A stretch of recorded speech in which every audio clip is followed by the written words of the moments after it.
So at the very beginning, when I came up with the idea, I did have, a little bit of fear because I was really reaching out to friends of mine saying like, hey, I have this idea for a podcast. I think you have a cool story. I'd love to tell it.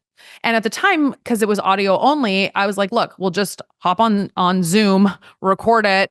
I'm going to, edit it. I don't do a ton of editing. At the beginning, I didn't do any editing at all because we were just telling stories. So I just would throw it in GarageBand, make sure it sounded good, and boom, it was out. So yeah, did I have some friends who were a little hesitant because they're like, oh my gosh, like, what's it going to be like? I'm like, it's going to feel like we're just sitting on FaceTime talking. And then once they got that, they were like, oh, okay, this isn't bad. This is fun. We're just talking. It's just being recorded. I did have some people who were a little hesitant and they wanted to listen to some episodes. And then once they heard them, they're like, oh, cool. That's great. Now, with guests, especially when I'm having guests reach out to me, I do offer like a quick, like 15-minute, get to know you, conversation, just because I do want to make sure that we have a nice vibe and we have a nice flow. Because I've definitely had moments where I've been recording an episode with somebody and I've written down, say, like 5 to 10 questions.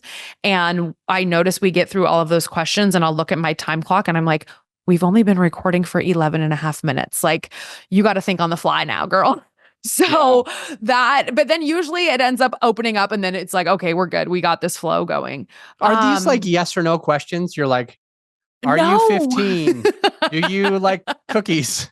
I know. Because that would go quick. It would go quick. And it is wild because then it's like sometimes I have someone like the episode you said you were listening to right when we joined the call. Yeah. That episode flew by. I mean, and he had a hard stop. We could have probably gone for another 30 minutes. Like that flew by so fast. We were both like, how are we already here? How are we wrapping up?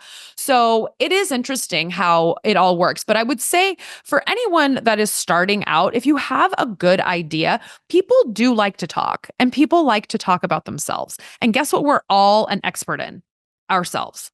So if you're asking somebody to tell a life story, if you're asking for them to talk about their business, if you're asking for them to, I don't know, maybe they want to tell about how they grew their family or how they met their spouse or maybe what sport they played in high school, whatever it may be, like people largely, if they're talking about themselves, like they're an expert in that field. So it's not going to be, you're not like saying like, hey, let's do quantum physics together on a podcast, Yeah.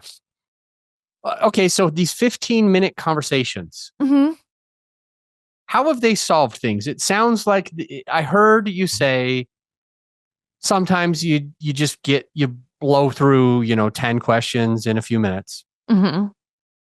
Is there been times that you've had these 15-minute conversations and you've been able to say, you're not a fit for my audience?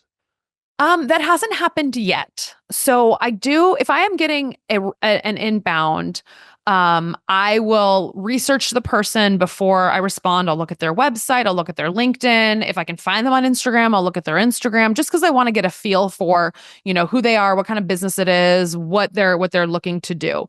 And I do want to go back to something because you had mentioned your listeners thinking about, like, do I have, like, will somebody want to come and talk to me or how do I ask people to do it? The first inbound that I got, I literally thought it was a scam email. I'm not exaggerating. Wow. I read it and I was like, what? Like somebody from Singapore wants to be on my podcast? I was like, no, I'm like, this is a scam. And then I read it and then I researched the guy and I was like, whoa, this is legit. And it was just a cool moment. And I'm so thankful for however it was that they found me and that they wanted to come and talk on the show. So the 15-minute conversations, now I offer that as an option. I used to do it. And when I say used to, like in August, I used to do it exclusively, but now it's more of an option. So I let people decide. Some people are just like, no, I'm cool. Let's book it. I've listened to enough of your shows. Other people are like, yeah, sure. Let's chat for 15 minutes. And I think it's like for them to feel a level of comfort with me as well. During the 15 minutes, do you sometimes feel like you got extra prepared so that you don't do, 5 or 10 questions in 11 minutes and then wonder what is next?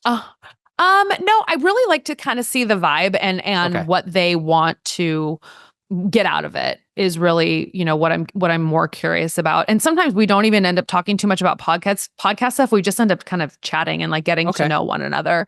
I do try to save the good stuff for the podcast because sometimes those like initial, question reactions, you can't capture that twice because if you've already asked me a question, I know that it's coming. So for the listener who's a podcaster who's thinking about these 15-minute get to know you conversations for their guests that they haven't met before, what is a takeaway or two that the listener could implement to help them get to know that person on a better level for the show?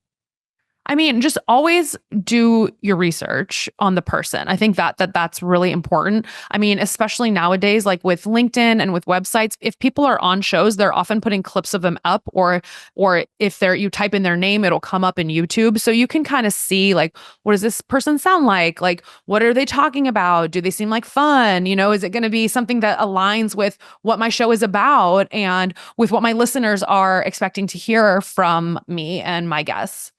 So I think that's like kind of the biggest piece is don't feel like you have to respond just because an email arrives in our inbox. I know sometimes we're like, oh, I got to reply.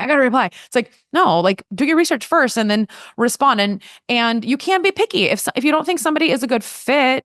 I mean, I've definitely got inbound emails where I've responded after, and I always respond, but I've responded and I've kind of thought like, well, I'll more push back like, well, what are you hoping to get out of this? Like, have you been on any podcasts before? Like, what is it that you're looking for? And interestingly enough, those people usually don't respond back.